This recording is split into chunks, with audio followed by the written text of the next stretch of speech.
অধিকাংশ মানুষ শিবের পূজা করেন, কিন্তু তার আসল বার্তা সারা জীবনেও বুঝতে পারেন না।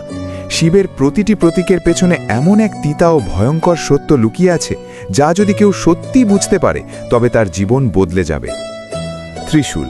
ত্রিশূল আমাদের শেখায় যে যদি তুমি মন, বুদ্ধি এবং অহংকারের ওপর নিয়ন্ত্রণ না রাখতে পারো, তবে এই তিনটি জিনিসই তোমার পুরো জীবনকে ক্ষতবিক্ষত করে দেবে। ডমরু। ডমরুর ধ্বনি আমাদের বলে যে জীবন প্রতি সেকেন্ডে হয় গড়ে উঠছে অথবা ভেঙে যাচ্ছে, এর মাঝামাঝি থাকার কোনো উপায় নেই। গলার সাপ। গলার সাপ আমাদের মনে করিয়ে দেয় যে যদি তুমি নিজের ভেতরের বিষকে সামলাতে না পারো, তবে সেই বিষই ধীরে ধীরে তোমাকে খেয়ে ফেলবে। তৃতীয় নয়ন। তৃতীয় নয়ন মানে এই নয় যে শিব অন্য কিছু দেখেন, এটি সেই মুহূর্ত যখন মানুষ তার মিথ্যে পরিচয়কে পুড়িয়ে ফেলে এবং সত্যের সাথে একা দাঁড়িয়ে থাকে। জটা থেকে বহমান গঙ্গা।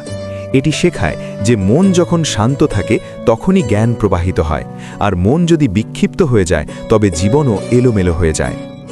আসল কথা হলো, শিব বাইরে নেই, শিব তোমার ভেতরের সেই রূপ যা তুমি বছরের পর বছর ধরে চেপে রেখেছ। তাকে জাগাও, নয়তো জীবন তোমাকে জোর করে জাগিয়ে দেবে।